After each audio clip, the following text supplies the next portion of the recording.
recording. All right, so welcome everyone. Thank you for coming to the Upper Keys Business and Professional Women's Political Forum. This is a tradition for the Upper Keys Business and Professional Women. Every year since 1985, every election year, every election cycle, we have hosted a political forum. So I realize today that is 35 years that the Upper Keys BPW has been helping our community and educate them and help our candidates, and given this platform to let our community know what you can do for them and why that they should earn your vote. So we're very proud of that, and we are very happy to have so many of the candidates here tonight. We thank you for your time. We're thankful for everyone who is joining us, whether you are here with us on the Zoom or on Facebook. We do appreciate it and hope that you get a lot out of this tonight. Early voting has started, so we want you to be informed and make the best decisions possible voting. So this is our very first virtual political forum. We did host our primary candidate mixer back in August, which was virtual. So as we were saying just a few minutes ago, no one thought that we were still going to be virtual at this time, but here we are. We're proud that we can continue this tradition for you, even if it is virtual. So a little bit of housekeeping. As I said, we are recording and we are broadcasting live on our Upper Keys BPW Facebook. If you have any friends wondering how they can find out, they just go to that and they can watch. Everyone, please keep yourselves muted unless you are speaking, to be respectful so that everyone can hear when our candidates are speaking. We don't want any distractions. Speaking of distractions, chat has been disabled. So if you try to go into chat, will not be able to do that because we want everyone to stay focused on the candidates and the questions. So I do want to introduce my helpers tonight. I have Jill Keenert, who will be our timekeeper tonight. Hi, everybody. And Ilya Chapman will be taking care of the spotlighting and controlling the mute button tonight. Yes, and talking about that, I like to be co-host, Susie. Yes, I'm sorry, I need to make you co-host. Make you and Jill both. Let me do that right now. Thank you. Thank you.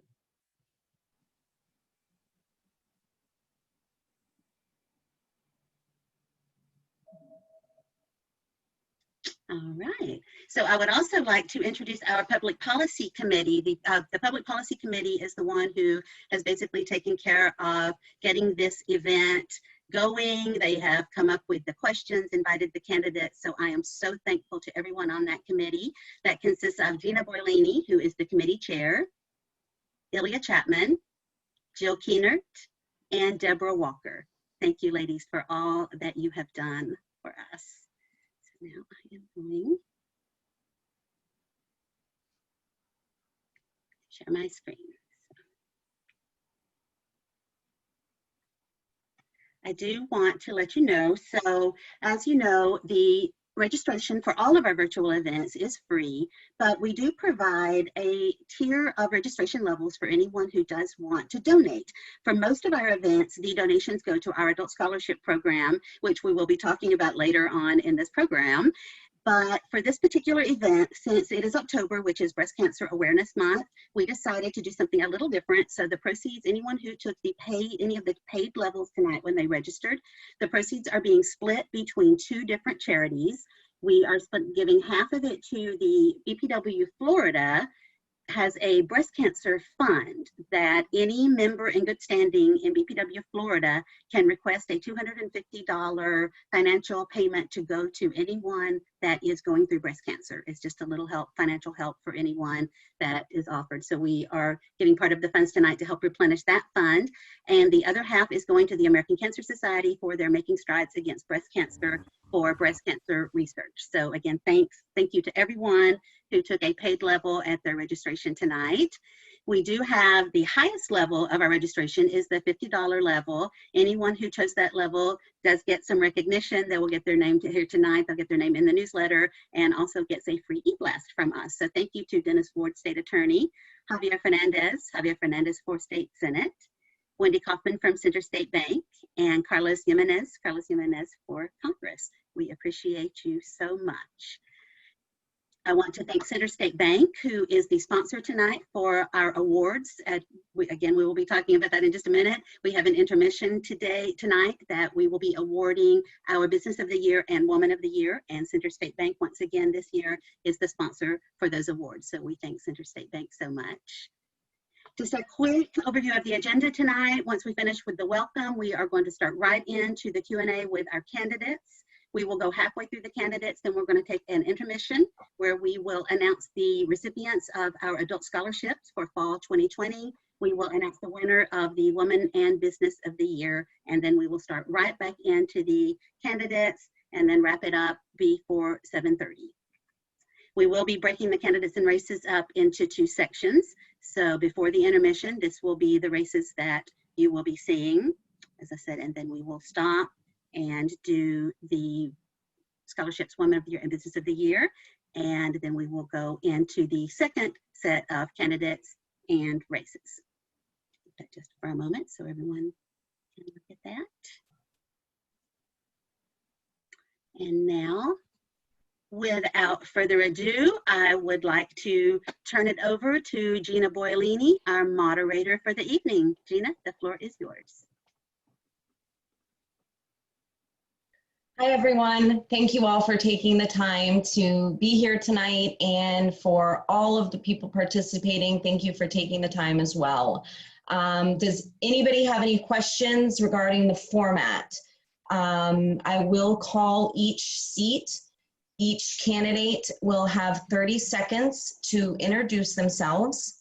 Then I will give each candidate a specific candidate question for them or her, and the opponent will have 30 seconds to rebuttal their answer or give their opinion on that question their opponent was asked. And then the process will repeat for their opponent. Does that make sense? Does anybody have any questions? Okay, with that being said, we are going to start off the night tonight with Village Council Seat 1, Peter D. Batchelor and Frank A. Lavin.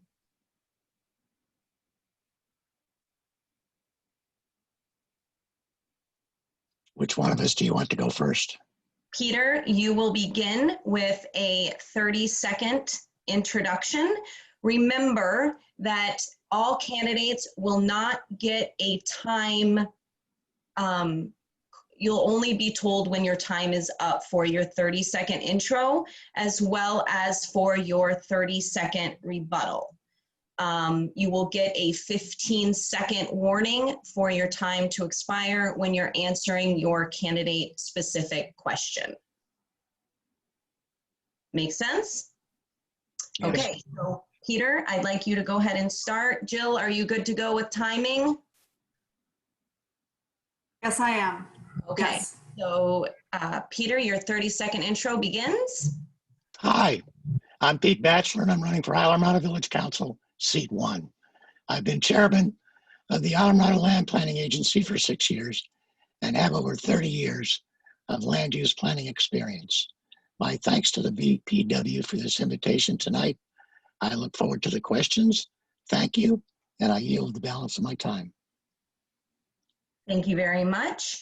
Frank A. Lavin, your 30 seconds will begin when we see, there we go.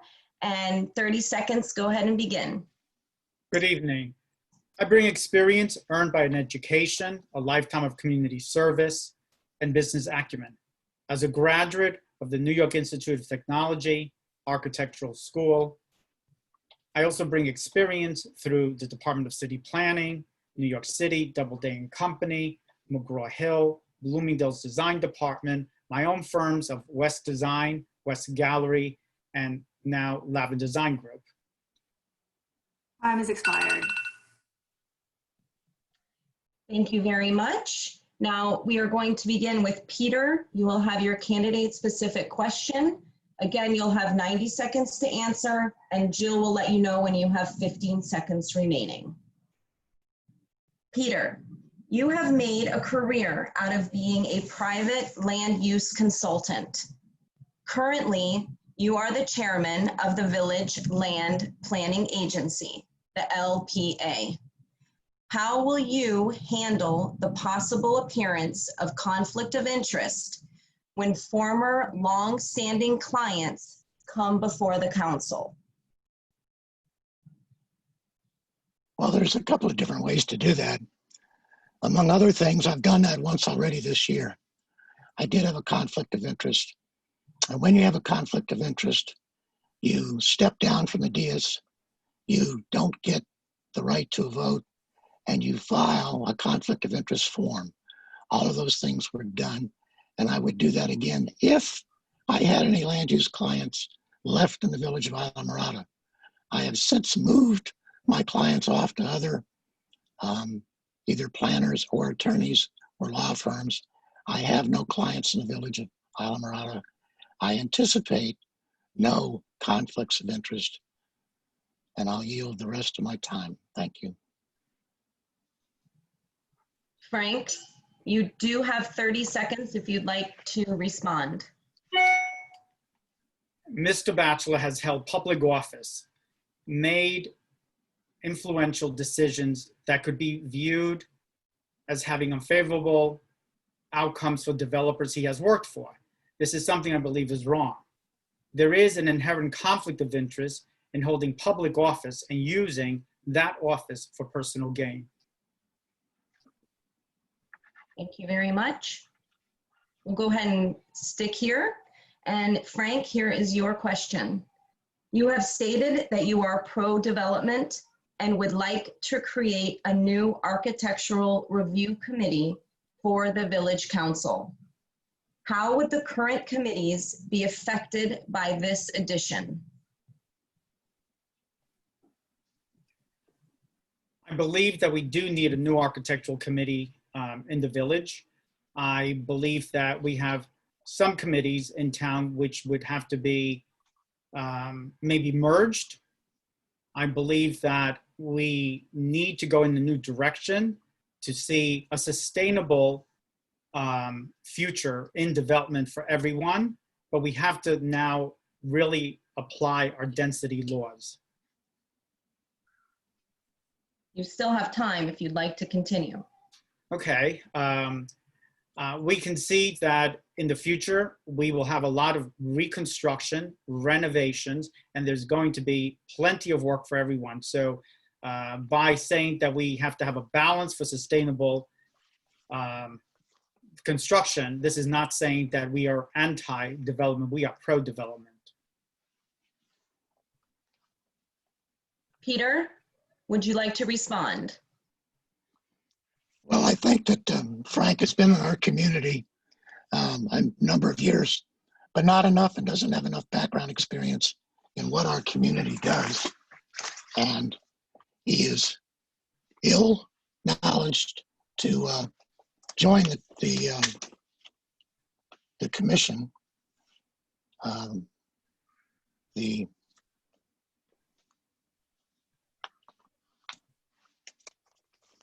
council, and I think would be a poor advocate of anything that goes on in the village of Islamorada. Time is Thank you. expired. Okay, thank you very much. That concludes the Village Council Seat 1. Thank you guys very much for your time. We'll move on to Key Largo Fire and Emergency Medical Board Seat 5, Daniel G. Powers and Ronald Spodnik. If Ronald Spodnik is on the call, please let us know. I'm here. Fantastic. We are going, do you have audio or are you on the phone? Or excuse I'm on me. I don't have the video working. Okay, that's all right. I'm going to begin with Dan Powers for the 30-second intro, and then I will call on you for your 30-second intro. Okay. So we'll begin with Dan. Hello, everyone. Thank you for inviting me. I've been living in the Keys for 40 years. I've been involved in EMS fire for 35 years. I have also been involved with a lot of school activities, and from Key West all the way up to Key Largo. I'm running for re-election, and I would appreciate if anybody out there and everybody would please vote. Thank you. Ronald? Okay, my name is Ron Spodnik. I'm retired from Yonkers Police Department, where I did 20 years working with fire, EMS, civil defense, and the life-saving corps. I've helped coordinated purchase of fleet vehicles. I also worked as an EMS tech on the street, and I've had a lot of experience in working with police, fire, and EMS across my career. And I think I would be an asset to this position. Thank you. Okay, I will begin the question section with Daniel Powers. Daniel, there is continuing controversy surrounding the Key Largo Fire and EMS Board, and some believe it should be rolled into Monroe County. What are your thoughts on this? I don't feel it should be rolled into Monroe County. The community and the taxpayers in Key Largo have put a lot of effort into maintaining their own fire department and EMS system. We have a very good system. EMS works very well with fire. Fire works very well with EMS. I think it would be a big mistake for the Key Largo district to go and fall into with Monroe County. I would say only as an absolute emergency would that have to happen. We do have good personnel, and I feel the district board is running very well. You still have time if you'd like to use it. We have done numerous, I'm sorry, I didn't know it was so, we have done numerous different projects. We have money set aside for the fire department. We have for new equipment, if there is equipment. I've personally been retired from fire EMS for 6 years, but I do have the knowledge of all the equipment and how to run 15 seconds remaining. do it. Thank you very much for your time. Ron, if you'd like to respond to Dan's response. Well, it's hard for me to say on the outside, looking in at whether that's a feasible option, because I don't know all the history, and because of the COVID, I haven't been able to find out a lot of information about it. But if it's working the way it's working, it makes sense to stay that way. But you also have to look at every possible option to make it better. And I'm good. I'm done. Okay, thank you. Now I'm going to give you your question. What experiences from your time with the New York City Emergency Services is most relevant to our local Key Largo Fire and EMS Board? Okay, first of all, it was Yonkers Police Department. The paper put New York City. I was outside New York City, so let's make that correction.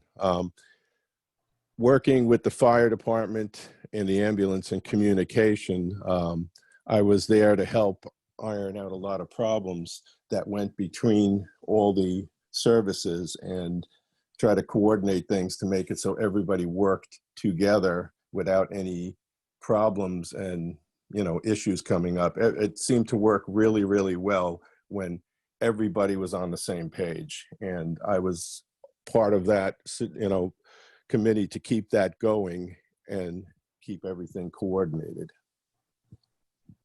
Okay, I'm good. Okay. Dan, would you like to respond? No, he hit everything right on it. Working together is what's going to make this fire and EMS system work. And that's what we need. We need coordination. And I agree with what he had to say. Thank you. Okay, that concludes the Key Largo Fire and EMS Board, seat 5. Thank you guys very much. You're welcome. Thank you. Next up is State Senator District 39. We have Ana Maria Rodriguez, Javier E. Fernandez, And is Celso D. Alfonson on the line? No? Okay. We'll go ahead and start with Anna. Hi, good evening. My name is Ana Maria Rodriguez, and I am the Republican nominee. Hold on one quick second. I apologize for interrupting you. You're fine. We don't have her video. There we go. Okay, go ahead and restart, okay? Sorry about that. Okay, it's all right. Thank you so much. Pardon the background noise. I'm actually here at early voting in Westchester, up in Miami-Dade. My name is Ana Maria Rodriguez, and I am running for state senator for District 39, which includes all of westernmost portion of Miami-Dade County and all of Monroe County. I would be honored to serve as your next state senator, hopefully after November 3rd. I am currently in the Florida House of Representatives in District 105. That's time is expired. Okay, thank you. Javier? Hi, good evening, everyone. My name is Javier Fernandez. I'm the Democratic nominee for Senate District 39. It's a pleasure to be with you all. I'm a native South Floridian, raised in the district, the eldest son of Cuban exiles, a husband of 15 years, a father, practicing attorney, and former state representative for District 114. If you're a voter who cares about public education, security, equality, women's issues, and the environment, I'm the only candidate in this race endorsed by our teachers, professors, first responders, Equality Florida, and every major environmental organization from the Sierra Club to Vote Water, and I humbly ask for your support on and before November 3rd. Thank you. And we'll begin with Anna. King tide related flooding is having serious impacts on many residents in our community. What state resources would you allocate to address this issue?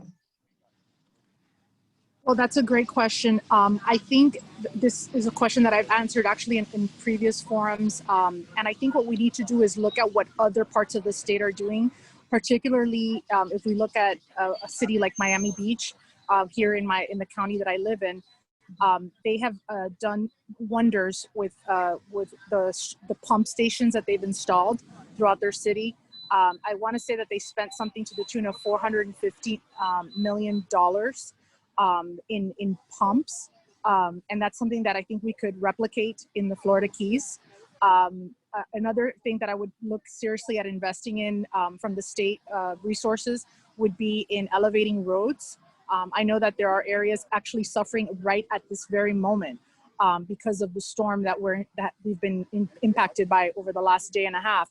And I know that investing in elevating the roads would be something that I would absolutely be supportive of, and I would invest in as well.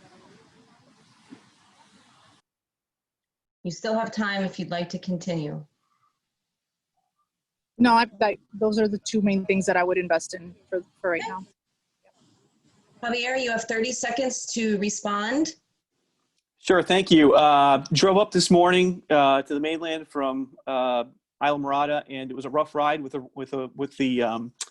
rain and the accumulated water, and it makes obvious the fact that we need a state funding partner that's going to borrow against future revenues and provide matching dollars to our local municipalities and counties so that we can actually make the improvements that we all know we need to make our community more resilient. So that would be my focus in Tallahassee as your state senator.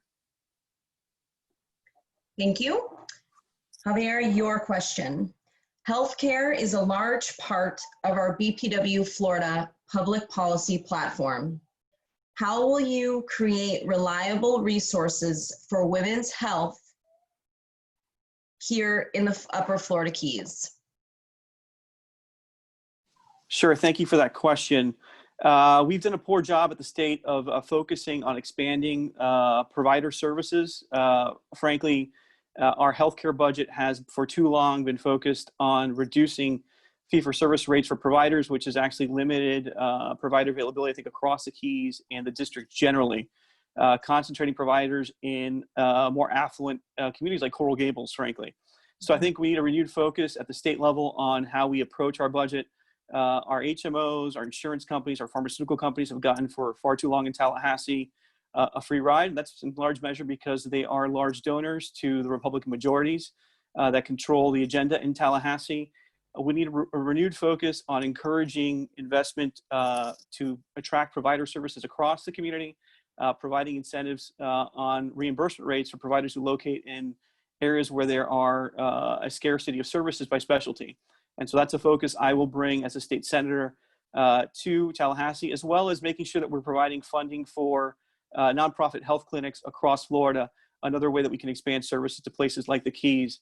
We do have some successful clinics in the Keys, and we want to make sure that You have 15 more seconds. community health centers and other clinics like it are viable service providers for our community as well. Thank you. Anna, you have 30 seconds to respond. Thank you so much. I think our legislature has actually taken bold steps in addressing this issue. In fact, one of the things that we've done is we've expanded scope of practice for people in the medical field who, so they can practice to their highest ability of their education, including nurse practitioners. I think that in rural parts of our state, and particularly in Monroe County, it's important that these professionals practice, again, to their highest ability under the supervision of a physician. Thank you. Thank you both very much. Thank you for taking the time of your busy schedules. Thank you, thank you. Thank you for having us. We are moving on now to Village Council Seat 5, David Webb and Larry V. Zetwak.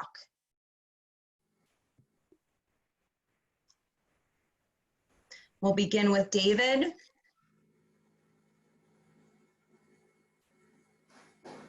Thank you. Thank you for the BPW for hosting this forum and letting the electorate of all the communities in Florida have a better look at their candidates. I'm David Webb. I'm running for Council Seat 5 in the village of Alamorada. I'm a native Floridian, graduate of Florida State, former Air Force pilot, and retired from Federal Express after 30 years. But all along the way, I have spent many, many years in representational bodies trying to move the interests of other people forward. The hallmark of my technique for doing this is transparency, integrity, and— That's 30 seconds has expired. Thank you. Larry, you have 30 seconds. Hello, Alamorada, Monroe County. Thank you, Susie and the BPW for hosting this forum. I'm Larry Zetwak. I'm running for Council Seat 5. I'm a long-term resident of Alamorada, retired military and airline pilot, former lawyer, but a fun-loving teacher and a long-time volunteer. Thank you. I yield the rest of my time. Thank you very much. David, we'll begin with you. You have stated that you are a collaborator. How will you work with various groups to solve issues, and how will you approach the difference of opinions? Well, it's just a rule of all communities that people in a community that have financial interests at stake are normally more active in the community, whether it's at the local government or charity organizations or whatever. They just, when their livelihood or their business interests are concerned, they're much more active. What I found in Alamorada, which quite frankly is a bedroom community, it's not a business center, is that people come here to either retire or start the process of retiring. And so they're not nearly as active until something directly impacts them. If there's a sewer line going on in their street, it's going to tear up their front yard, or there's flooding there that needs some storm drains, or a residential lot that's been residential for years and years gets zoned commercial, then they start to pick up. What I have found successful in my previous representation opportunities is I believe the people that are representing others need to reach out. They need to be proactive. We can't just follow the rule of law. We can't fill every square on the sheet for public notices for meetings and have 15 seconds remaining. And have that suffice. So I think town hall meetings, outreaching, making people aware of when the council believes there's a controversial issue, we should broadcast that to the public, not expect the public to figure out through the secret passageways what we're doing. That's time expired. Thank you. Larry, you have 30 seconds to respond. I yield my time. Okay, I'll go ahead and proceed with your question. What specific policy proposals do you differentiate from your opponent? And why do you believe you are a better choice for Village Council?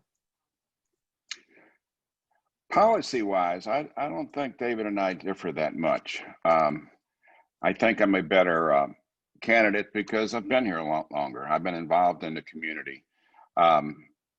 I've been on the Alamorada Library Board for years. I've been a volunteer firefighter for 8 years. I've been a member of the Moose, and now I'm the treasurer for a little over 8 years. And basically, when I retired 8 years ago is when I really got involved. I was involved before that. I was here when we became a village.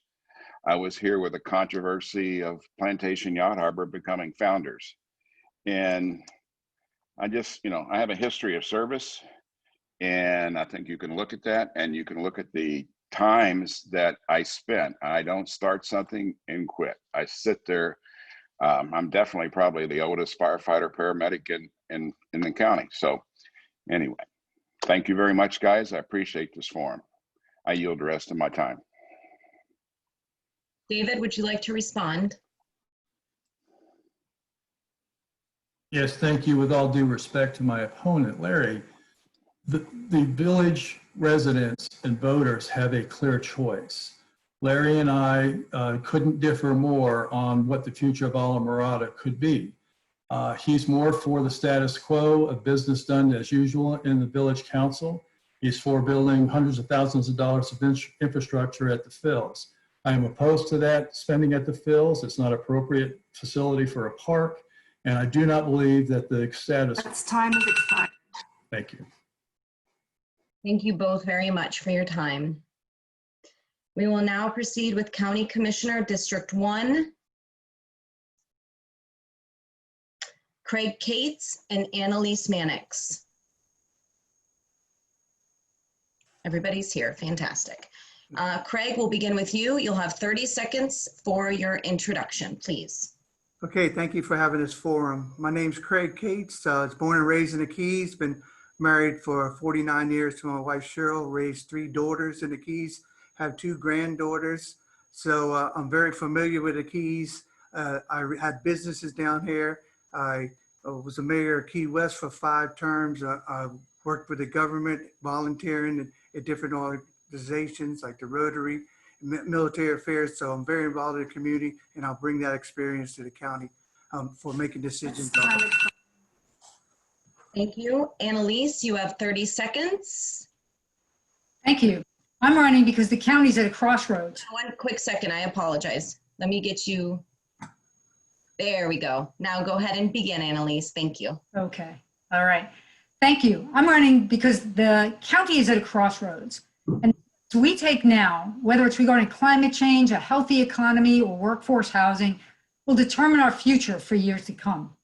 I believe the Commission will make better decisions for our future with the experience, knowledge, and lifelong dedication to improving the Keys that I bring. I've lived here for 30 years, raised 3 children here. I'm a business owner, a retired department head, a professional engineer with a master's degree in management, and a former Navy Reserve officer. That's time expired. Craig, we'll begin with you. Okay. You were named Mayor Emeritus for your dedication to improving the quality of life for the citizens of Key West. What policies will you champion to improve the quality of life here in the Upper Keys? Well, quality of life comes in many different ways. Affordability, keeping your taxes down so you can afford to live here, cost of products, protecting our environment, having jobs for you, yourself, and your children when they grow up, having a future for them so they go off to college, they can come back and work here and raise their kids here and have your grandchildren. I'm 4th generation, so our history and our future is very important to me. I will champion whatever issues that the county has. I was the only commissioner that proven the 2019 traffic study that realized that we do have a traffic problem. And I was the only commissioner that supported that, was voted down. I was also the only commissioner up there that's supporting Twin Lakes and Stillwright Point and bringing that forward to try to address those flooding issues. And that's a huge part of quality of life and our property values. So I'll be there for you. I have open door policy. I have my cell phone number out there on my card. I've had that cell phone for 35 years, so it isn't one that I just started when I became a commissioner. So I listen to it every day. I'll get back with you. And that's one reason why I was voted mayor emeritus, because what I gave back to the community. Thank you. Thank you. Annalise, you have 30 seconds to respond. Well, I would enforce vacation home ordinances and vacation boat ordinances that really we need to develop for the Upper Keys because of so many negative impacts we've had recently. I'd also limit overdevelopment and deal with a lot of traffic issues. And I too listen to people. I've spent decades having forums and listening to our community and being a member of our community and fighting for people from Key Largo to Key West to reduce insurance rates. Thank you very much, Annalise. Your question. You are very knowledgeable on the topic of the environment. What other areas of experience qualifies you to hold a county-wide seat? Well, I have been a department head for large organizations, municipal organizations. What department heads do is they develop budgets, they manage staff, they understand what all the issues are that go into the policy making and for the decision makers. So I've spent many decades setting this up for commissioners. So as a commissioner, I would be able to ask the right questions, dig where it needs to be dug, understand the budget, understand the difference between your sales tax, bonds, and your ad valorem taxes. I would be able to bring the depth of knowledge as a professional engineer who has managed and designed the Key West Stormwater Program, the sewer programs, the environmental programs. I would be able to bring that depth of knowledge into the policy making for Monroe County. I think that depth of knowledge makes a huge difference in how the commission can make its decisions. Craig, would you like to respond?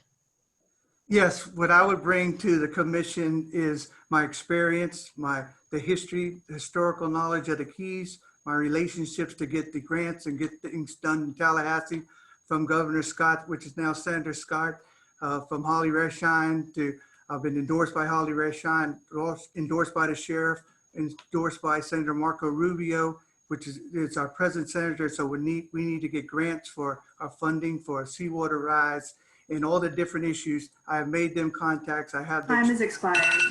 Thank you. Thank you both for your time. Our next seat will be County Commissioner, District 3, Eddie Martinez and Heather Carruthers. Is Eddie Martinez on the line?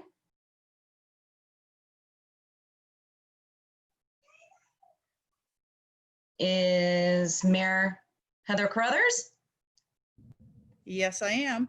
Yes, ma'am. Okay, your opponent is not on the call, so you can have 30 seconds to give an introduction, and then I will follow up with a question. Okay, great. So my name is Heather Carruthers, and I'm running for re-election to the Monroe County Commission. I've been your commissioner since 2008. I ran originally on issues of transparency, accountability, and fiscal responsibility, and I think I fulfilled my mission in those areas. I am extremely familiar with the Keys, from Key West to Ocean Reef. I've championed many issues throughout the Keys, including Rowell's Marina and other issues that are of importance to the Upper Keys. As a business person, 30 seconds. I'm here. Thank you. We know you're very busy. So your decision to close the 18-mile stretch during the pandemic was met with criticism from many business owners. Do you think that you made the right decision for our community as a whole?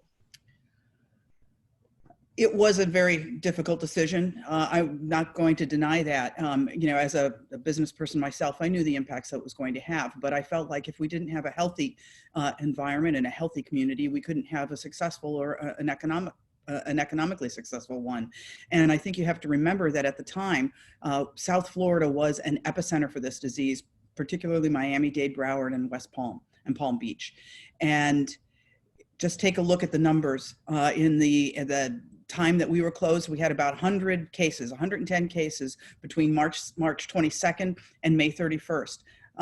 Since May 31st, we've had another 1,900 since we opened up.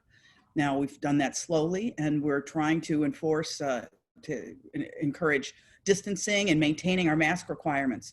But as difficult as it was, I do think, given the uncertainty of what was going on and the fact that we only have really 2 small hospitals that would be unable to deal with a significant outbreak, I think it was the right decision, as difficult as it was. Thank you. Do you have anything? I think that, nope. All right. Well, thank you very much for your time. And just one more second, I just want to make sure that Eddie Martinez is not on the line. All right. Well, that concludes the first. Gina, you muted there at the end. Yeah. I just wanted to say that concludes the first section of our evening tonight. And now I'm going to pass it back over to Susie Youngberg, our BPW president, for awards. So. Thank you so much, Gina, and to all of our candidates. This has been so informative so far. I really appreciate everyone for taking their time and joining us tonight. This has been great. And Gina, the questions are fabulous. As everyone knows, Upper Keys BPW has a bit of a reputation for asking the tough questions for the candidates that affect our communities. So thank you for that. So before we go any further with our political forum tonight, we do have some awards. We are going to award our adult scholarships. So twice a year, in the spring and in the fall, we do award some deserving women in our community with scholarships to help them continue their education. The details are on our website. Just go to upperkeysbpw.org and click on the scholarship tab. It gives you all of the criteria that you need to be able to apply, and the applications are there. So we are so happy to have some very deserving candidates this time. I do want to take just a moment to introduce the scholarship committee, who does work very hard reviewing all of the applications we get. As you can imagine, it's a very difficult process to choose the ones that do get awarded. Gina does double duty with our organization. The chair of the scholarship committee is Gina Boylini. She is assisted by Sandy Biscaglia, Jennifer Capadona, Lucy Gibbon, and Trisha Woods. So thank you, ladies, so much for everything that you do to make this scholarship program work so well. So I am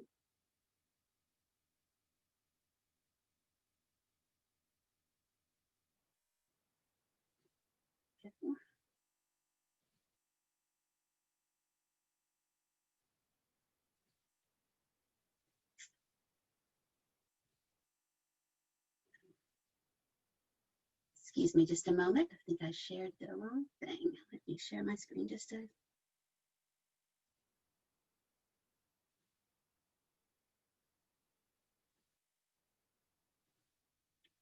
There we go.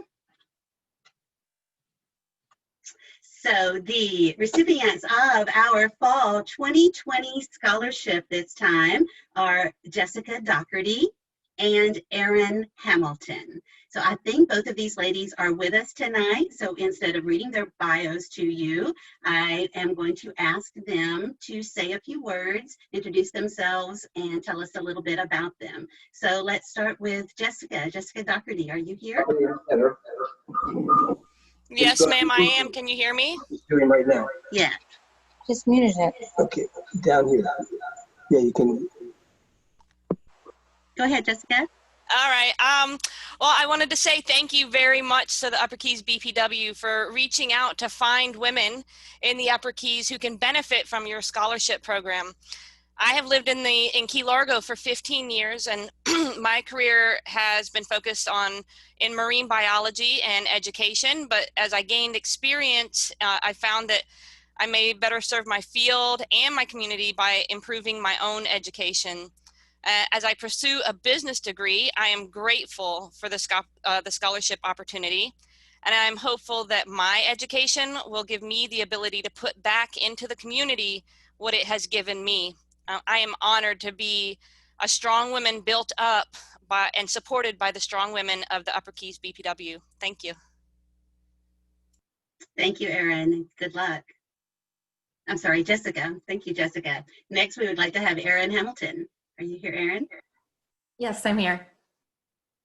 Go ahead. Okay. I also want to say congratulations, Jessica. I wish you luck in your business endeavors. And I want to say thank you to all the women that have given me this scholarship. I am really excited to continue my education and get my USA Weightlifting Level 1 and Level 2 coach certification. I am the weightlifting coach and weightlifting teacher at Coral Shores High School. And this is the third year that we have had girls and boys weightlifting teams. We have about 25 to 30 girls on our team this year. So I'm really excited to see our expansion of the sport, to give a positive mindset to all these girls, that strong is important. It doesn't matter what your body looks like. It just gives them, you know, physical and personal strength and acceptance. So thank you again for this scholarship, and I am excited to continue my education. Thank you so much, Jessica and Erin, both, and congratulations. We look forward to good things from you. One of the things that we have talked about that we have not done in the past is asking some of our scholarship recipients to come back and report in a little while and let us know how things are going with your continuing education. So look for us to get back in touch with you on that. But congratulations. Now I would like to thank our sponsors for the night. Center State Bank is such a generous sponsor. They step up so often to sponsor our Upper Keys BPW events.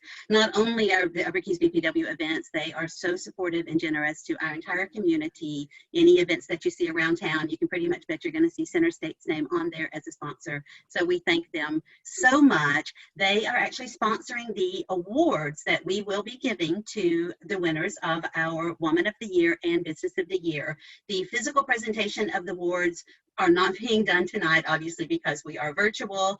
We are still tentatively planning an in-person meeting in November. We are still taking some surveys from our members to see how much interest we have in that, but we are hoping that we will be gathering in person in November, and at that point, we will be actually physically awarding the awards to these fine winners that we're going to announce tonight. But before we announce the winners, I would like to ask, we are fortunate to have Adriana Cuomo with us tonight from Center State Bank. She is the Vice President and Market Manager for Center State here locally. Adriana, would you like to say a few words for Center State? Sure. Thank you so much, Susie, and thank you so much to BPW for a great event. For Center State Bank, it's a pleasure to participate in a great award honoring the Women of the Year and Business of the Year in the Upper Keys. Like BPW, for Center State Bank, our goal is to support our community, making difference in the lives of working women and their family in our community. So thank you so much for a great event, and good luck. We know you have great candidates for this award in the business and the women. So congratulations to all. Thank you, Susie. Thank you, Adriana. Again, we really appreciate you.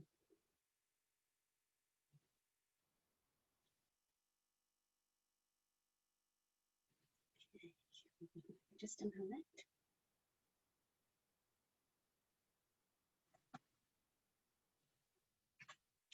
All right, thank you again, Center State Bank.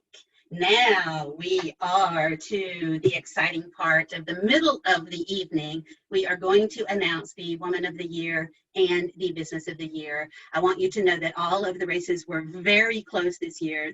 Every single one of these women are so deserving to be the winners.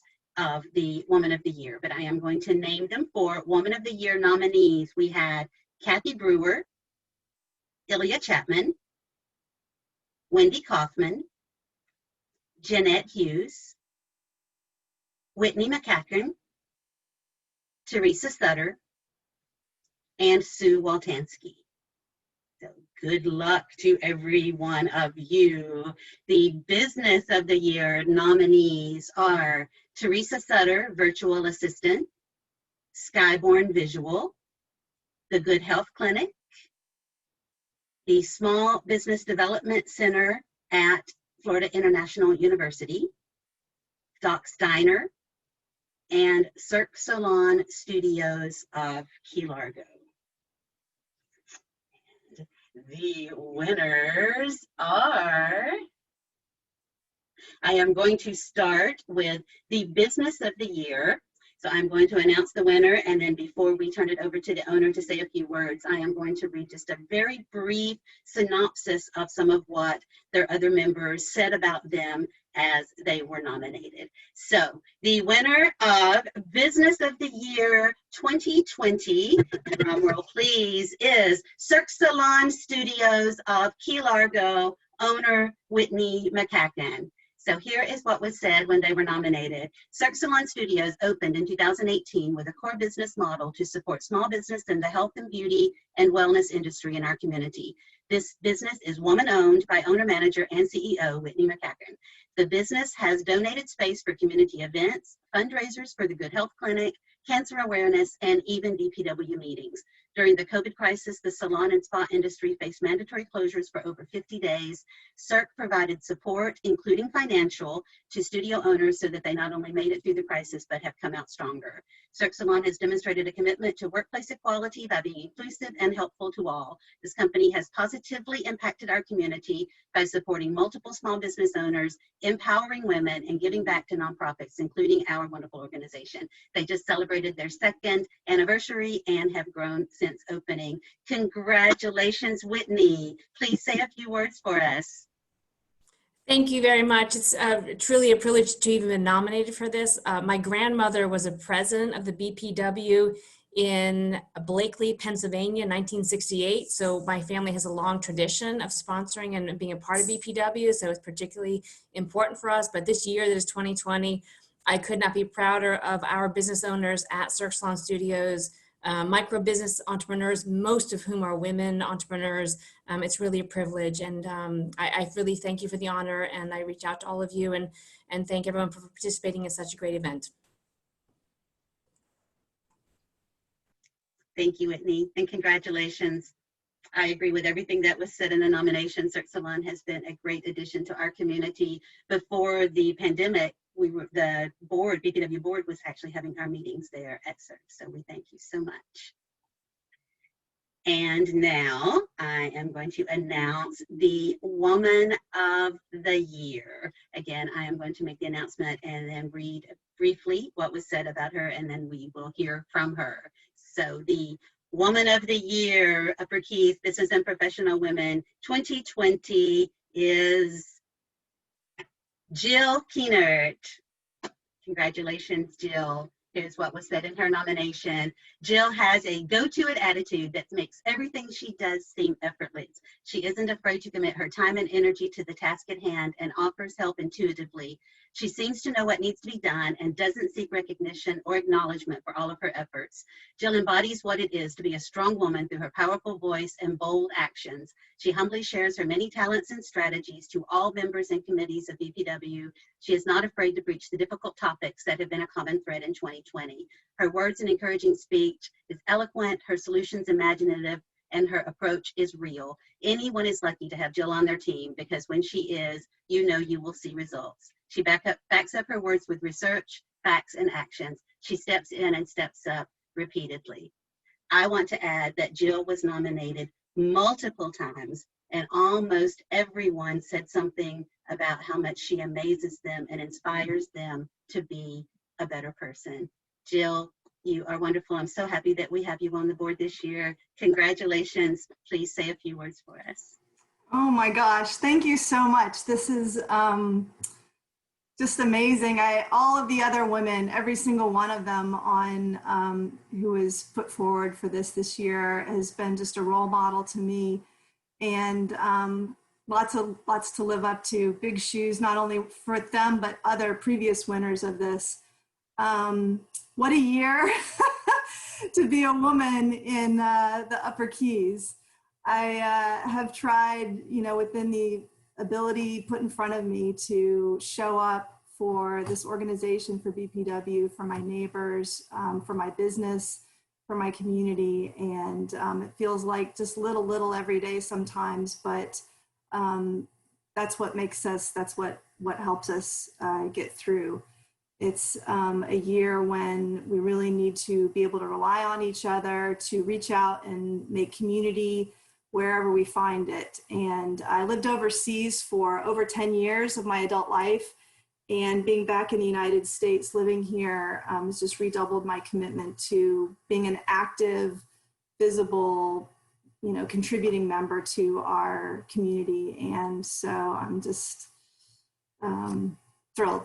Thank you so much to everyone and to this organization for giving me a chance to serve. Thank you, Jill. Congratulations again. Every single one of the nominees for both the Woman of the Year and Business of the Year were so deserving this year. It was a really hard decision, and I can tell you it was a pretty close race all around. So we're so proud of both of our winners. Congratulations again, Cirque Salon and Jill Keenert. We're proud to have you as BPW members and members of our community. So I want to thank everyone again for coming tonight, to all of our candidates for taking time out of your busy schedule to be with us. Thanks again to all of our committees. And we are running a little bit ahead of schedule, but I guess that is not a bad thing. So I am going to now turn it back over to Gina Boilini, and we will continue the candidates question and answer. Gina? Thank you very much, Susie.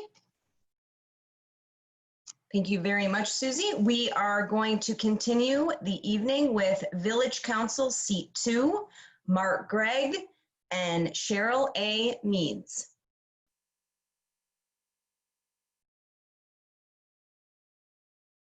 We'll begin with Mark and a 30-second intro once Mark Gregg. Hello? There he is. All right, your 30 seconds begins. Hi, Gina. I wanted to say thanks to you and to the BPW for hosting this event. I'm running for seat 2 on the Village Council. I've been a resident of Plantation Key and living in the Keys for 35 years. In my business life, I was an attorney specializing in real estate and small business law, and I also owned and operated a successful title insurance company. In my public service life, I've previously served on the Village Council. That's as well 30 as, seconds is over. Wow, that was fast. Cheryl, you have 30 seconds. I'm a mother, a grandmother, a retired chemist, a nationally recognized ethical watchdog, and a former councilwoman. This race for Islamorada Village Council could not be more significant in determining what the character of this community will be like for future generations. I have a clear record of protecting our quality of life, fighting for residents, and advocating for managed growth. If elected, you can absolutely expect that transparency and accountability will be returned to our local government. Thank you. Thank you very much. And again, you will each have 90 seconds to answer a candidate-specific question. Mark, we'll start with you. Multiple candidates are running for council who are also members of the Village Local Planning Agency, the LPA. Is this a problem, and do you think the LPA is fairly representing all of Islamorada? Thank you for asking that. To answer the first part of the question, no, I don't think it's a problem. In fact, I think it's an asset, because serving on the LPA allows someone to get an insight as to how the village works, how the procedures work, how the staff operates, and how our laws and regulations function. It also gives you a great opportunity to interact with the public and learn what the issues of the day are. As far as, I can't remember what the second part of the question was. Sorry. Is this a problem, and do you think the LPA is fairly representing all of Islamorada? I think it's doing a pretty good job. I mean, I haven't analyzed that as far as, I don't know if we have a member from each one of the 4 islands. We probably should do that. That would be fair. But as far as from people from different walks of life or from different business backgrounds or other features like that, I think it's doing a very good job.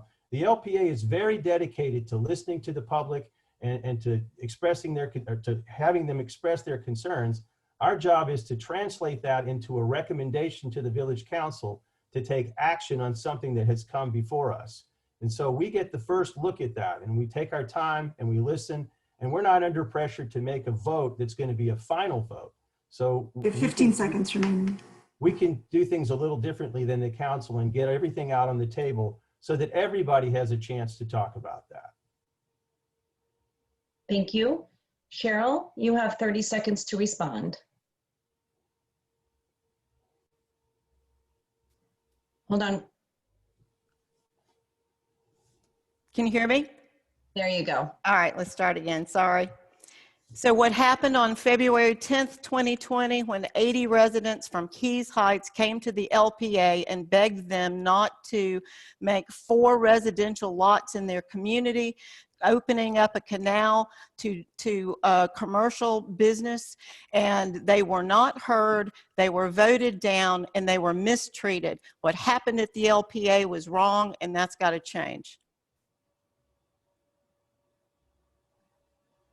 Cheryl, your question. How will you serve the Village Council as an effective advocate for the residents of Islamorada while still devoting your time to the South Florida Water Management District? I can chew gum and walk at the same time. I used to run 5 factories. One of them was $5.5 billion alone. I'm really looking forward to having 4 people focused on helping the residents and building the future of this community in a way we're headed toward being built out, and I look forward to making sure that the residents have a vote in what built out looks like and that we don't overdevelop this community. This is a really critical time, and I'm excited to play a role in that. Thank you. Mark, you have 30 seconds to respond. Thank you. That's a very different answer than Cheryl gave back in January when she resigned from the village council, citing the fact that she had to devote all of her time and energy and resources to serve on the water management district. And so she couldn't serve 2 masters at the same time.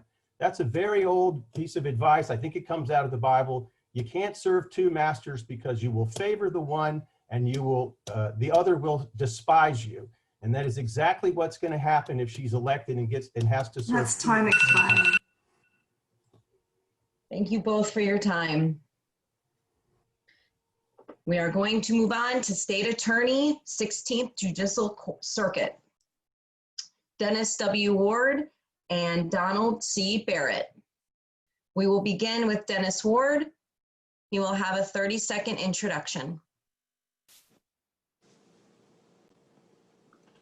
Hello, everybody, and thank you to the BPW for having this political forum. I'm Dennis Ward. I'm your state attorney presently. I was your state attorney from 2009 to 2013.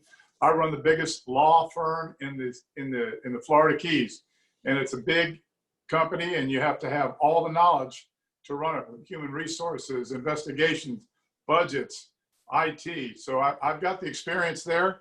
We're doing a great job. Crime rate is down. Violent crime is down. Lowest Time it's been. expired. Thank you. Donald, you will have 30 seconds.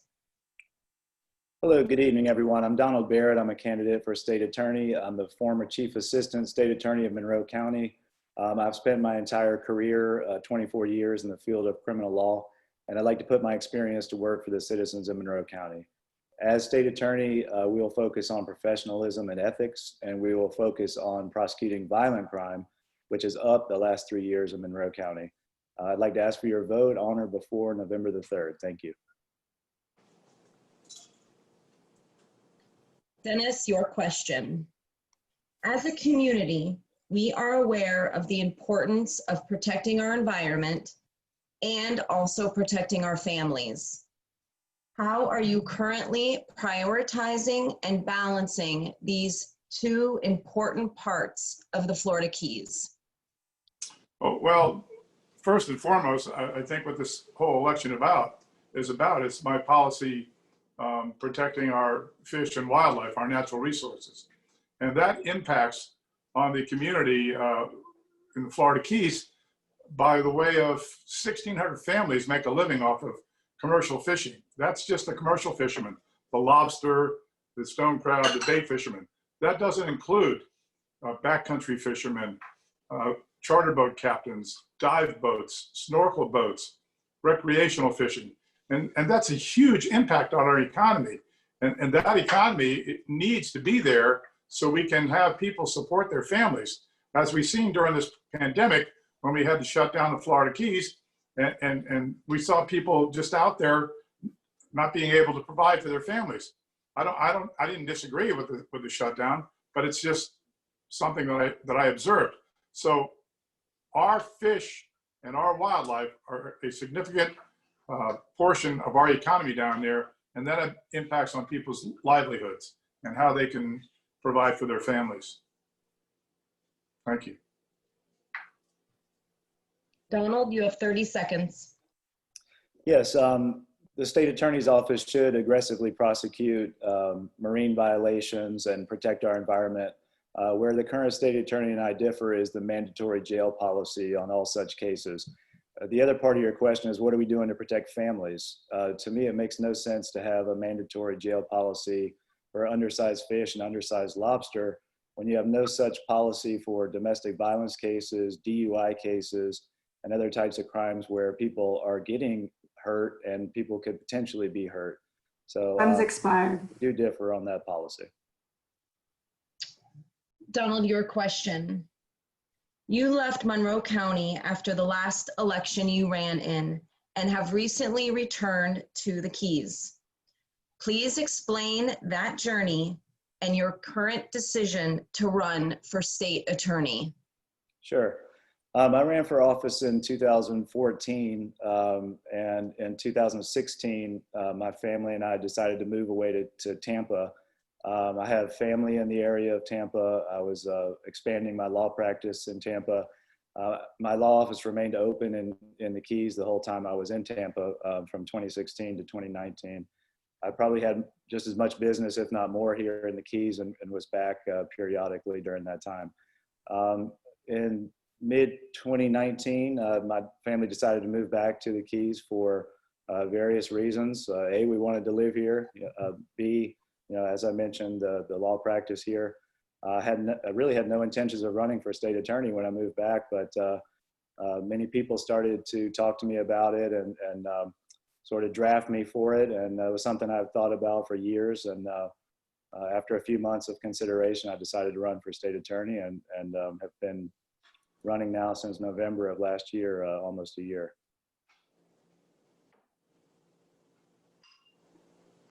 Dennis, you have 30 seconds to respond. Yeah, let me just talk about my policy with domestic violence that was mentioned earlier. We have a very good record on that. We take it very seriously, and recently, and I spoke to some of the members of this organization about some of the antics to attack women's rights when they're victims of domestic battery, to humiliate and shame them. I appealed the decision that ruled that we had to provide a 10-year background of a domestic. That's time is expired. Romantic history, and we won that. Thank you both very much. Next up, County Commissioner District 5, Michael P. Forster and Jose Piaggioto. We will begin with Michael. You'll have 30 seconds to introduce yourself. Am I there? I see you. I don't see me. There I am. Hi, Gina. Thank you, BPW. Mike Forster, running for County Commission District 5. I'm the longest serving, longest serving elected Almara's history. I look forward to serving you in the Upper Keys and in District 5. I'm on the board of United Way, the board of Healthy Start, former board member of Mark House, former member of BPW, and I look forward to serving you. Thank you. Jose, you'll have 30 seconds. Jose Peixoto here. I'm looking forward to serve the Florida Keys residents, not the special interests, not the big corporations, the big developers. And when you choose your candidate, make sure you look the capacity to perform the job as a county commissioner, but also as a woman, should be look at their moral characters of your candidate. And I promise to you, I'm the one with the clear one. Vote for Jose Peixoto. Thank you. We will start with Michael Forster. Michael, an important element of our state organization, the Business and Professional Women of Florida, is support for safe workplaces. As County Commissioner, how would you proactively address the safety of all working women here in the Keys? Well, that's really done by the human resources of Monroe County and regulated through that. I've had over 3,000 employees. I know where this question is generated from, and you know, I feel good with my record of hiring women. 95% of my staff are women, and I respect them, and I retain them, and you know, I've been parts of organizations of, like I said before, of United Way and Healthy Starts and Mark House, and I've never had an issue with that before. I don't see an issue moving forward, and I respect women and their rights. And matter of fact, the women in my business hold the highest positions because I think they do a better job than the other gender that I've hired before, and they do a lot better job in the workplace for me. That's it. Thank you. Jose, would you like to respond? You have 30 seconds. Listen, the end of the day, the record is there. My opponent say he will respect. Look at his record. I don't have to say in anything else. I want you guys to find out. It's a public record over there. Okay, Jose, your question. You have run several campaigns for political office here in the Keys. What have you learned from those races, and how will you apply that representing the entire county? Well, I ran for the different offices before, and the first one was for the mosquito board. And the moment I joined that race, a bunch of people doing the same, because we have the district, big guy over there makes more money than the governor of Florida. And right now I do the same thing else. I run for the county commission because I see dysfunction over there in the county commission. If you have to do any work jobs here at your house, you go in the building department, they treat you like you're a criminal. If you look at TDC, the Tourist Development Council, they have a $50 million budget. Nobody else knows where that money goes. We have our county commissions giving money left and right to the workers without necessity. We have water rises here in the Florida Keys, and they all wonder what about the sea level rise. We have the streets under the water here right now. I'm a community guy. I live in Key Largo for over 30 years, and I know the problems here. Every time I see a situation somewhere, I take my chances. This is a free country where we can run for whatever we want. And I took the chance every time I do for something else different because I see something else wrong over there. Look, this time I run as a Republican with 3 candidates. And if you have not jumped out to 15 seconds remaining. 40% of the voters are going to decide one very important position. I jump it out to give the opportunity for the other 60% to choose their candidate. Thank you. Mike, you have 30 seconds to respond. I would just say that I feel really good in my skin as far as running for this seat and all the smear campaigns that have been thrown against me. I wouldn't be a 5-term elected official if that was the nature of my character. So I look forward to serving you come November 3rd. Vote Mike Forster, Monroe County Commission, District 5.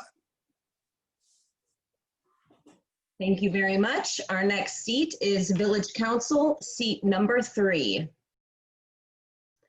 Jennifer Bell Thompson and Joseph Buddy Pinder III. We'll begin with Jennifer Bell Thompson with her 30-second introduction. Therese. Good evening. Thanks for this opportunity, BPW. I appreciate it. I'd like to be your voice on the Village Council. I have a proven record of problem solving and partnership building. If elected, my decisions will be made in the sunshine, always with the good of our residents in mind. I will be available and transparent, and I'll reach out to you for your input, because good governance relies on the voices of those we serve. I hope you'll give me that opportunity. Yes.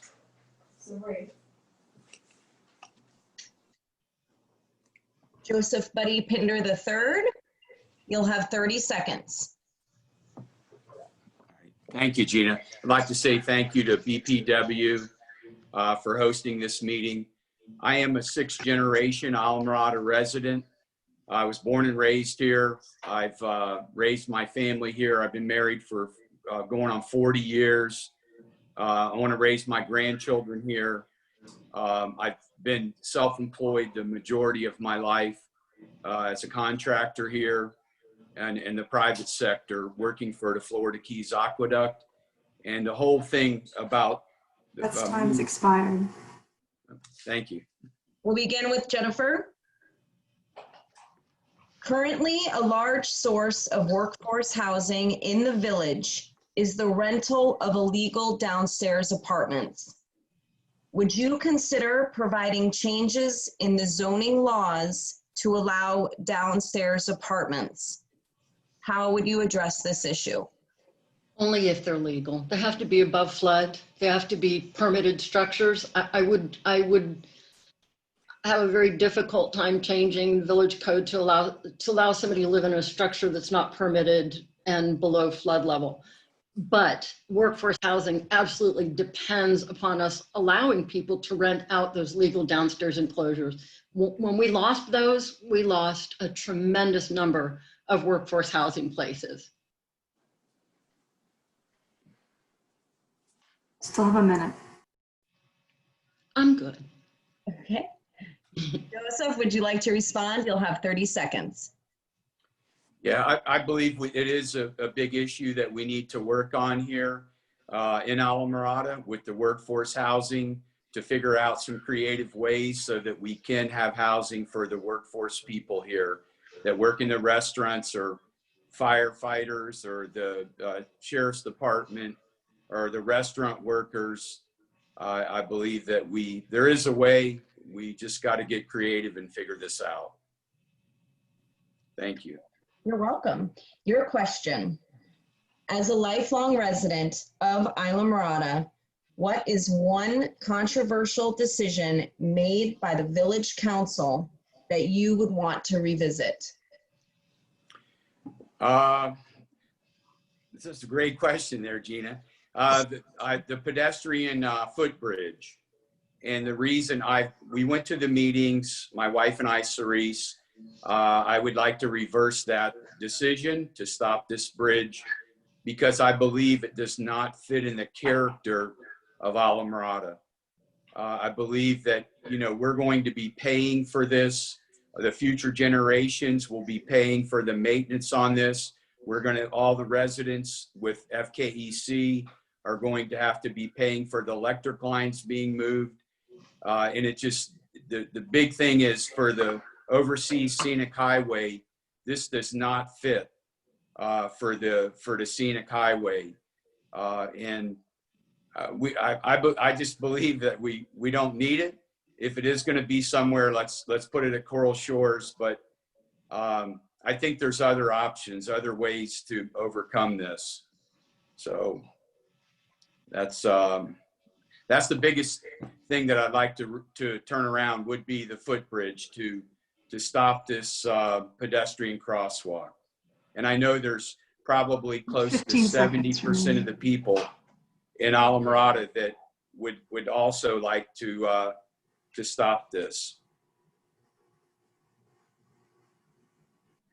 Jennifer, you have 30 seconds to respond. Thank you. I'd like to know where the 70% number comes from.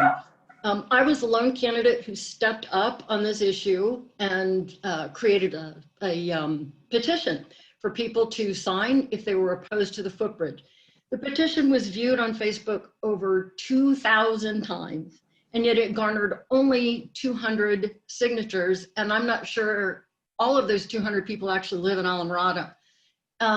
So the 70%, I'm not sure where that number, it appears to me like there is no mandate against this footbridge. Okay, thank you both very much for your time. Thank you, Gina.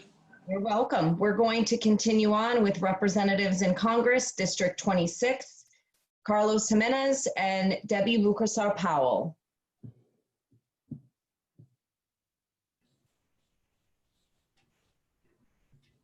Do we have the candidates on the call?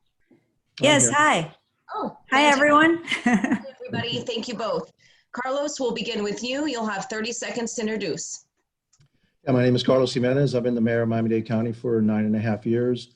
I led the largest tax cut in Miami-Dade County history, the greatest economic recovery from a 12.5% unemployment to 1.8% before the pandemic, lowest unemployment in Miami-Dade County history. Hurricanes, pandemics, Zika, even protests, I have kept Miami-Dade County safe. If I'm elected to Congress, I will do the same. I will restore the greatest economy of our time. I will also make sure that we protect our environment and finally keep 30 seconds. Thank you. Debbie? Yes, hi Gina. Thank you for having me tonight. Good evening, everyone. I'm Congresswoman Debbie Mucarsel Powell, and it has been my greatest honor to serve Florida's 26th District these past 2 years. As many of you know, I don't come from politics. I spent 20 years of my career working in this district in healthcare and education at the university at FIU, but also doing work here in Monroe County at Coral Restoration Foundation. The three issues that I promised to focus on, I have delivered on, which is reducing the cost of prescription drug prices by passing HR 3, protecting our environment as the vice chair of the Water Subcommittee. We've done a lot to do that, and I look forward to your questions. Thank you. Thank you. Carlos, we'll begin with you. Monroe and Miami-Dade County present very different issues. How will you ensure our voices are heard when you set your congressional agenda? Your voices will be heard because I have been spending a lot of time in Monroe County over the last 5 or 6 months since I announced my candidacy. I understand that the environment is a very big issue in Monroe County, your water quality. And during my time in Miami-Dade County, we have improved our water and sewer systems so that we can protect the water quality in Miami-Dade County. I've also been able to protect the urban development boundary that protects the Everglades, which is so important to the people of Monroe. I understand that the fisheries and the offshore, the reefs are very important to the folks in Monroe County and your economy. And as your congressman, I will protect those resources. I will actually be in Monroe County. You will see me in Monroe County. You won't have to ask, hey, who is my congressperson? You'll know who that person is because I'll be in your community. Thank you. Debbie, you have 30 seconds to respond. Yeah, Gina, I was able to bring down as the vice chair of the Water Subcommittee. We actually had a roundtable there in Islamorada, and I have been involving all of the local elected officials in Monroe from the very beginning. I brought down significant funding for the Keys Water Management Project. My opponent actually I have all the endorsements of all the environmental organizations. My opponent was the cause of a huge fish kill that we haven't seen in the history here in Biscayne Bay because he never took any action to fix the leaking septic tanks. So I'm part of the community. I will continue to bring your voices to DC with me. Thank you. Debbie, your question. What have you learned about the needs of Monroe County since being elected? And as our representative, how do you propose to make those needs a continued priority? You know, Monroe County is a very unique community with unique needs. We have been extremely resilient in rebuilding after Hurricane Irma. And one of the things that I've done on transportation and infrastructure is make sure that we communicate and we hold FEMA accountable for reimbursements and for being a part of the process if we are once again hit by one of these strong storms. We need to look into investments on resiliency. That's why we passed a significant bill back in July on TNI that would provide $17 billion in funding for transportation and infrastructure projects, including building resilient infrastructure in Monroe. One of the things that I have seen is that affordable housing continues to be a huge issue. I led a letter, a bipartisan letter that brought down $500 million for affordable housing projects. And many families are in danger of facing eviction. So I continue to fight in Congress to try and negotiate with the Senate. We continue to do that so that we can provide economic relief to so many people living in Monroe that are in danger of being evicted, but also who have yet to receive any unemployment benefits or any economic relief. And that's going to be the commitment that I make after November 3rd, to continue to lift up our community in Monroe County. Thank you. Carlos, you have 30 seconds. Well, the Congresswoman talks a great game, but the fact of the matter is that she is rated as one of the most partisan members of Congress, and so she really can't get much done. As a matter of fact, during her 2 years in Congress, she has yet to sponsor or write legislation that has been converted into a bill, has passed and may become bill. She takes credit for a lot of things, but actually most of those things are done with the other 218 people that she needs to get to work done. And so as a partisan member, a complete partisan member of Congress, she has failed to deliver for Monroe County.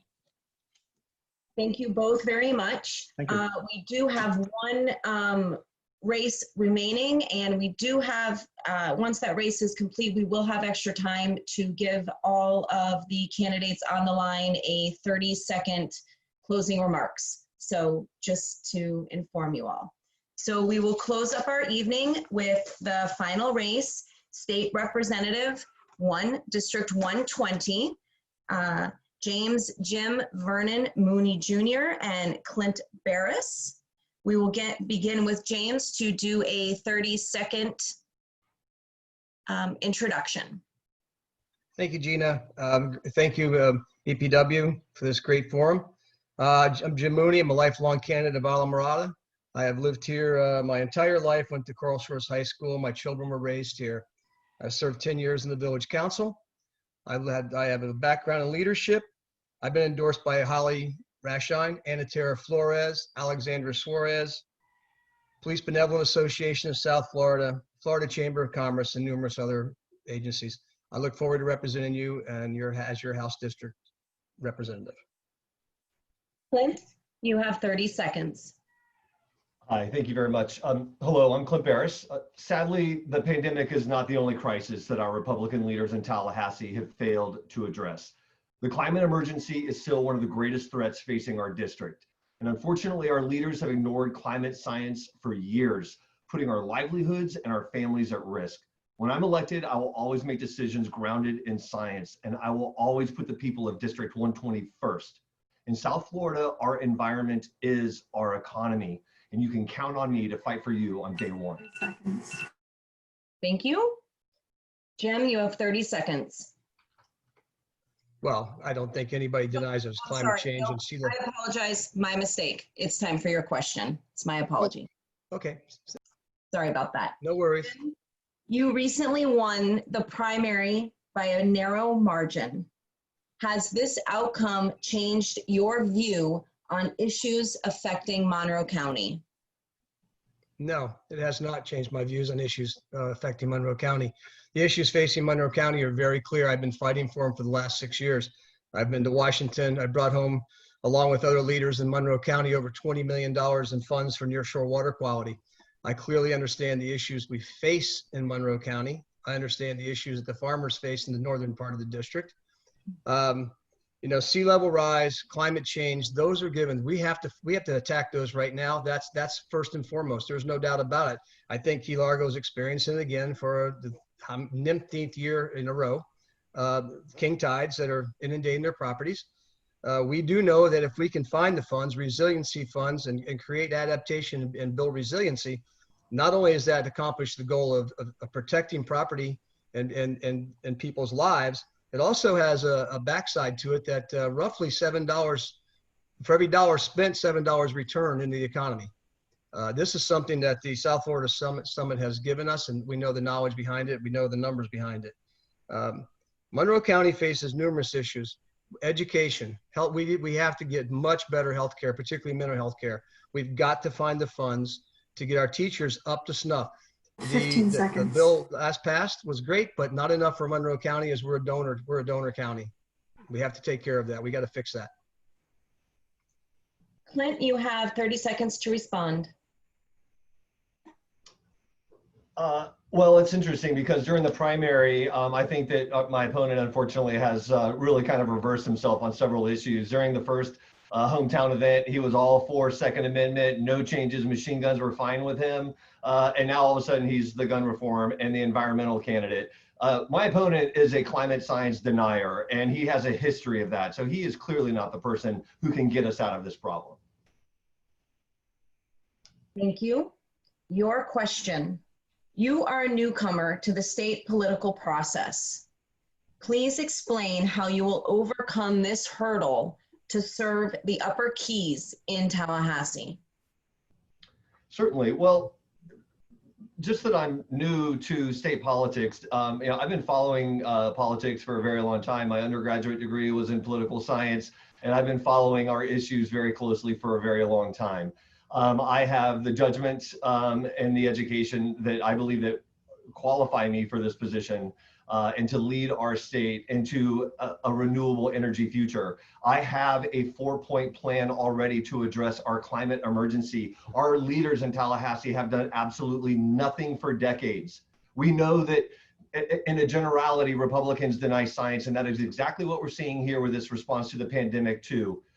So I believe that when I looked at the bills from the last 2020 legislative session, I did not understand, I wasn't familiar with probably 95% of those. But what I can tell you is that I'm going to do the research and the studying and reach out to the experts on both sides of these issues so that when I make a decision, first, I'm going to be putting the people of Florida first instead of the corporations, which is what's been happening for the last 22 years since the Republican Party has controlled all levers of Florida government. We need to start putting our people, our communities, and our environment first. And you've probably heard me say it before, but in Florida, 15 seconds remaining. Is our economy. And that is no more true than here in District 120. Thank you.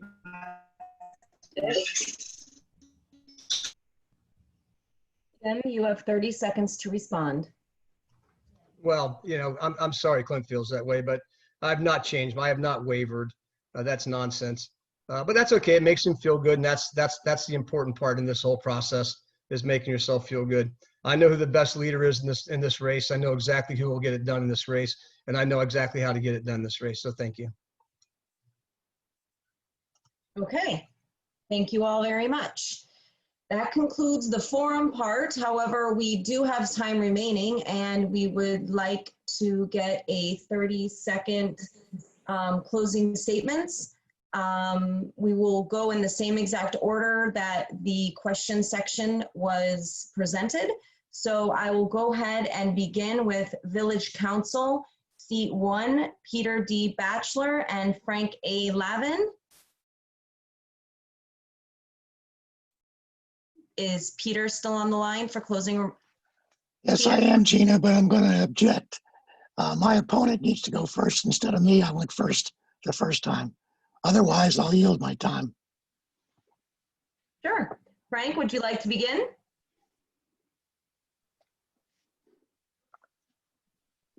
There we go. Am I muted? Sure. Okay, I'm on? Yes, sir. Okay. I would just like to say that I am the better candidate. I have a more of an understanding of what's going on in our community, even though I don't have P. Bachelor's lifelong experience of changing land development regulations to add density and helping developers change residential zoning into commercial zoning.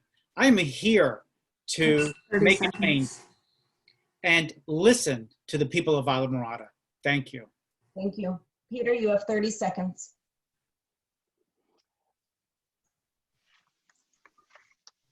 My experience in the past 35 years in the village of Islamorada far exceeds anything that my opponent could come up with. I know more, I've learned more, and I can certainly do a better job serving on the council than my opponent can. He just doesn't understand enough yet. It's not his fault, he just hasn't been here long enough. You have to be here a while, you have to be involved in our community, not running back and forth to a business up in Fort Lauderdale, Miami. So I'll yield the rest of my time. Thank you. Thank you very much. Are Ronald Spodnik and Daniel G. Powers still on the line? Susie, I don't think either one of them are here, Gina. okay. Ana Marie Rodriguez or Javier Fernandez? Good evening, and thank you again for inviting me, Upper Keys BPW. It's an honor to serve as a Florida House member, and I would be honored to be your next state senator for District 39. I am a proud wife, mom, legislator, former councilwoman in the city of Doral. I served 8 years. I have the experience, the wherewithal, and the work ethic to be successful and bring home the resources that the Florida Keys needs to succeed. Thank you so much. Thank you very much, Anna. Javier E. Fernandez? Yeah, hi. Thank you to the Upper Keys Business and Professional Women's Forum for this wonderful opportunity to speak to all of you. I apologize, I'm at the early voting center here closing out the location, but it would be my honor to represent the Keys, the Upper Keys, the full Keys, and the balance of the district in the Florida Senate, focused on issues of our environment, public education, and equality, with the hope of making sure that we provide a legacy of opportunity to our children, which is my main goal, my motivation for running. My 2 small kids, wanting to make sure that they have the same opportunities I've had to have a life, a meaningful life, full of opportunities here in Florida. It would be my honor again to serve all of you, and I look forward to that opportunity after November 3rd. Thank you for the time, and I look forward to earning your support on or before November 3rd. Have a good evening. Village Council, seat 5, David Webb and Larry Zetwalk. David, we'll begin with you. Thank you. Thank you again for hosting the forum. I'm David Webb, Council seat 5, Village of Islamorada, and I would respectfully ask for your vote. The residents of Islamorada have a clear choice for seat 5. They have a clear choice on the issues that I believe are important, the direction I think the community should go, and the effort that we need to expend as council people, reaching out to the residents to make sure they're informed before that actions are taken that may negatively impact them. So please vote on November 3rd or before. 30 seconds. And vote wisely. Thank you. Larry, you have 30 seconds, closing remarks. Thank you, Susie, and the BPW for hosting this wonderful forum. It was very enlightening to me as I watched everybody. As a 30-year plus resident, I will represent Islamorada well. I will represent all 4 islands. And remember, vote Larry Zetwalk, Village Council, seat 5. Thank you. Thank you very much. County Commissioner, District 1, we can begin with Annalise Mannix.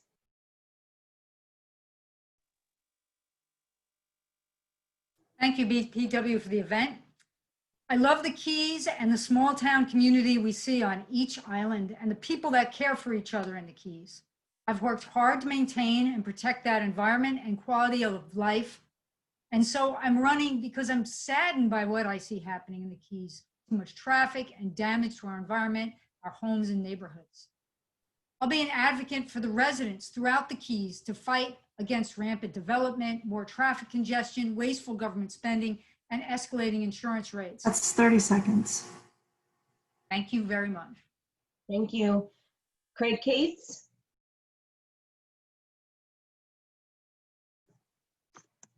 Susie, do you see him? I think Craig has left us. Okay. County Commissioner, District 3, Eddie Martinez.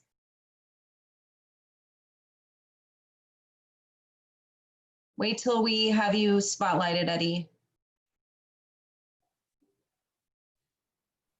He was here. Is he not is here? here. I see him. He's waving. Looks like he's in the car. There. Great. There we go. Hi, Gina. Thank you for hosting the event, Upper Keys BPW.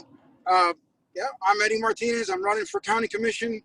I'm trying to bring professionalism and real know-how and solutions to the problem that this county has had ongoing for the last 2 decades. Problems in budget management, abuse of executive power. I could bring my experience and, curtail all this flooding problem that we have, issues with DOT. As many of you know, I've helped, especially in Key Largo and the Upper Keys, residents recover their lost property. That's 30 seconds, time. And please vote for Eddie Martinez come November 3rd. Monroe County, District 3, I will work with the state. Full time. Thank you. Village Council, Seat 2, Mark Gregg and Cheryl Meads. Gina, Cheryl, you skipped Mayor Carruthers. oh, excuse me. I'm so sorry. Mayor Carruthers? Is she on the call? I didn't. Well, maybe she's not. I'm sorry. I jumped the gun. You were right. Okay.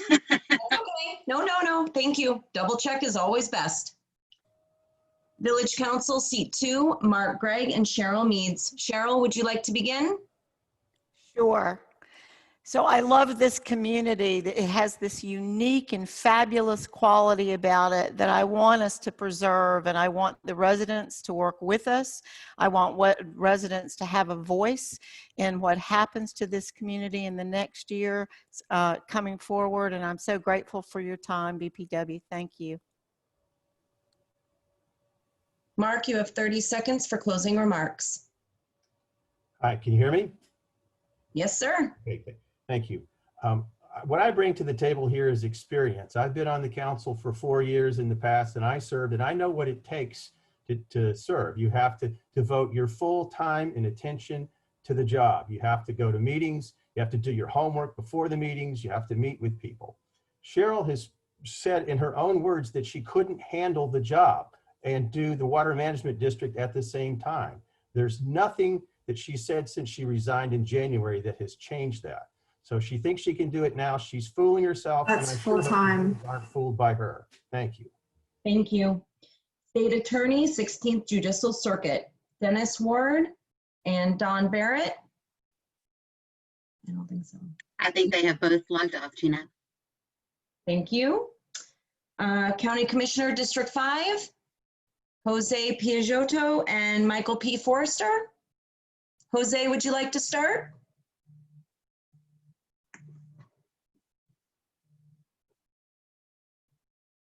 Jose, I just saw you.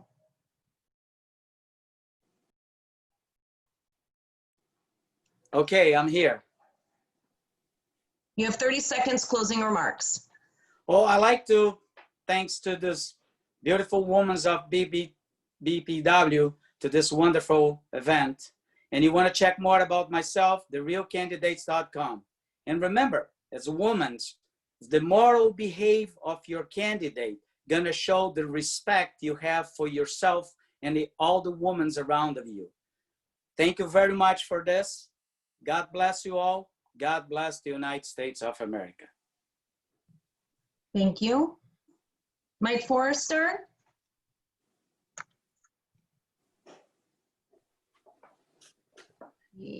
I think Mike is logged off. All right. Village Council, Seat 3, Jennifer Bell Thompson.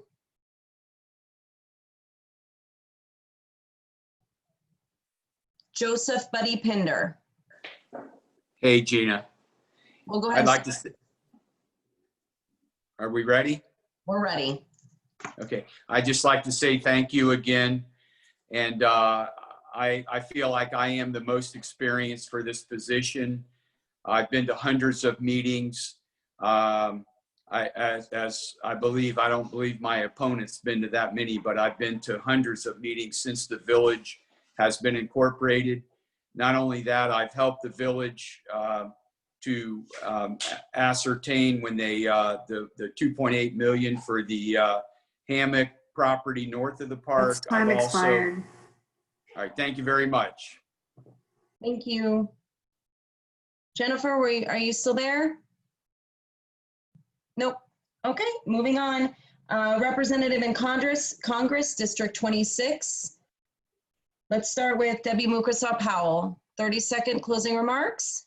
Thank you again for having me tonight. Look, I've been part of this community, not just for the past 2 years, but for over a decade. And whether it's meeting with the families that live in the Stillwright community, talking about flooding issues and trying to find solutions for that, also bringing down $800,000 just recently in the past 2 weeks to the Guidance Mental Health Care Center. I will continue to bring your voices with me to Washington. It is my commitment. It has been an honor to serve you, and I hope to earn your support once again on November 3rd. Thank you so much. Thank you very much, Debbie. Carlos, you have 30 seconds. Thank you. As a father, a husband, a grandfather, firefighter, fire paramedic, fire chief, city manager, county commissioner, and mayor, I have a long list of accomplishments here in my community. Been elected 5 times in a heavily Democrat county, which shows that I can work across the aisle.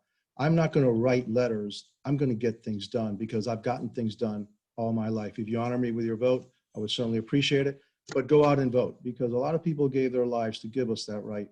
And we That's need to full honor time. that with a vote. Thank you. God bless you all. Thank you. State Representative, District 120, Jim Mooney. Do you like to do 30 seconds closing? Yes, again, thank you, Gina and the BPW for this opportunity. So I will bring proven leadership and experience to Tallahassee. I'll reach across the aisle and get things done. I'll reach the goals set forth by local leaders in the district, because they're the ones that actually etch the stone and say, this is what we need to get done. I'll also make sure that we continue our water quality work, continue what Holly started. I'm going to finish it up. And I look forward to protecting the environment like I always have. My ordinances and my votes in the village of That's Alameda full-time. prove that I've done that. So thank you. Thank you. And Clint Barris. Audio. Wait.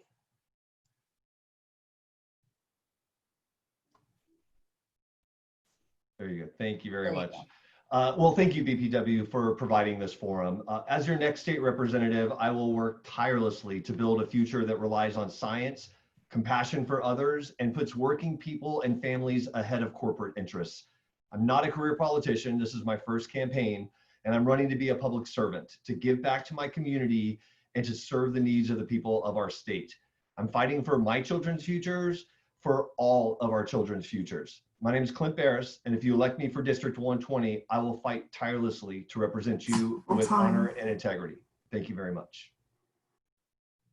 Well, thank you all very much. Thank you for being your moderator this evening. Thank you to all the candidates, especially that stayed on our forum for the completion of the entire evening. And with that, I am going to pass it back over to Susie Youngberg, our BPW president.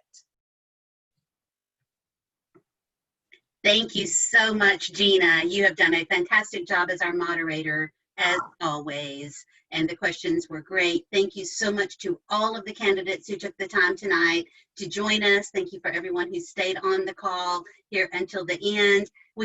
This has been recorded, and it has also been broadcast live onto our Upper Keys BPW Facebook page. So it will remain there if anyone didn't get to watch the entire proceedings, or if they want to go back and watch it, it will be there for you to review. So thank you again. Thanks to all the candidates who took their time. Good luck to everyone. The one thing I want to impart tonight, if nothing else, is vote. Go and vote. As I heard one of the candidates say, a lot of people gave their lives, and especially for us women, a lot of brave women fought very hard 100 years ago so that we have the right to cast our vote today. So do not dishonor their memory. Go out and cast your vote, regardless of what you do, whether you vote by mail or vote early or vote in person, just vote. So thank you again. Thanks for all your time. Thanks to all of our members, and we will see you later. Thank you. Thanks, everybody.